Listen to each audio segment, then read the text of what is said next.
So She-Hulk came out. What can we learn from it?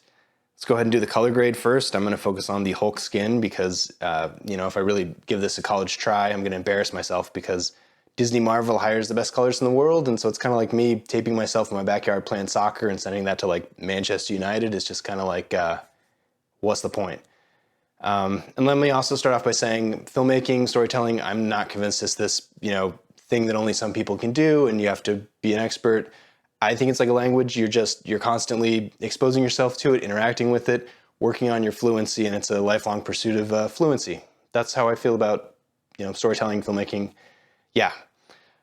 She-Hulk, Attorney at Law, episode 1. It's a pilot. It's not actually a pilot because a pilot is made in order to decide studio heads and executives whether or not they're going to make the rest of the series based on how the pilot turned out. And this was always going to be a series, and so it's not that, but in the story, it's a pilot. It's a premise pilot. It's a how did I get here? How did I become the Hulk? I think she turns to the screen and says, how did I get here? And so once that happens, it's doing a bunch of extra stuff that a regular episode of TV wouldn't do. So I don't really know what the show's going to be. I don't really have a good idea of characters or tone or jokes or just an average episode because we didn't get that. We got a premise pilot. I wait for episode 2. Optimistically. I think they're going somewhere. It's just you're not going to find much information out of the premise pilot other than how did we get to here, which is she turns into the Hulk. Okay, having said that, I think the teachable stuff is actually in sort of the macro of it all. So I'm going to get a little pontificatey, a little weird for the next few minutes. Marvel's a big company. Might be the biggest creative enterprise ever. Except for, as far as audience goes, I think it's second to like maybe the Bible or the Quran. Yeah, it's a huge creative company. And their audience is, if you draw the circle, it's everybody, everybody with a heartbeat, living or dead, future past, that's Marvel's audience. That's how many people have to see it in order for everybody to get paid. That's what happens when you're the biggest. I used to have a problem with that being the case, but at some point you just make peace with the fact that the big dog at the bowl eats first, and life goes on. Having said that, this show doesn't really care about the big circle. It sort of draws its own little circle inside of that circle of audience and says, this is our audience. That's interesting. That's refreshing. That's actually exciting. That's, from a pragmatic standpoint, I think that's a really dangerous choice for Marvel, but, I like it. I'm actually very attracted to it, and let me talk about why. Most TV films, comics, whatever, get made as, these days, intellectual property. And so, especially stuff that goes into theaters, like movie theaters, intellectual property. And that's comic books, sequels, prequels, reboots based on a thing. The bankers have a built-in audience that they can talk about, and it's important to them. So establish intellectual property, built-in audience. It's very exciting. It means that they can sort of hedge their bets because they know a built-in audience will probably see it.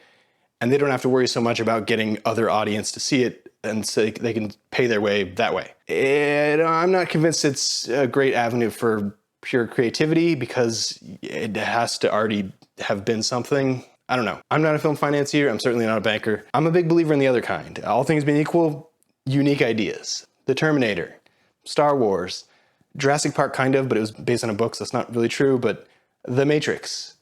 Unique ideas. Ironically now, they're all giant intellectual property franchises, but when they existed initially, they were just an idea.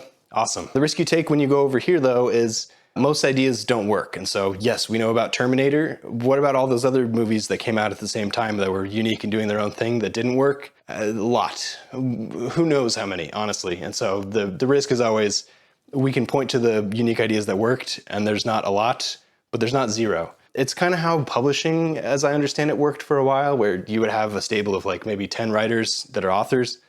The big author that sells out every Tuesday, he's the one that basically pays the paychecks of all the other writers on the stable because he crushes it so they can exist. It's because art is valuable. That was how I took it. I don't think publishers really do that anymore. Studios certainly don't do it. Blumhouse, if you can believe that, they seem to have that model and they absolutely crush it. New ideas every week. And they have other things that they're doing interesting too.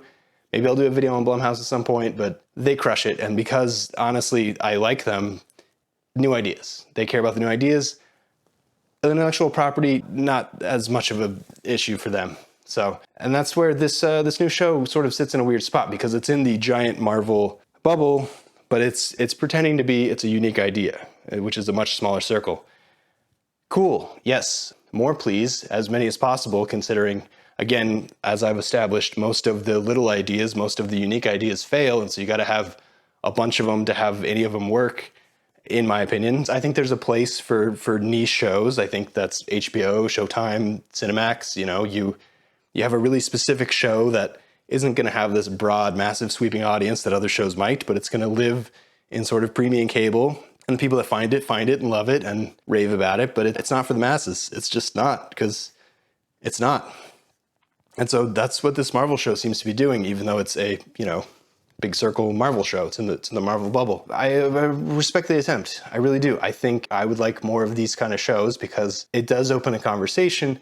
I don't know. That's just my take. Like, what do you guys think? Are you going to watch episode 2? How'd you feel about episode 1? How's the CGI? How's the fact that Mark Ruffalo is just Mark Ruffaloing all the time? Let me know.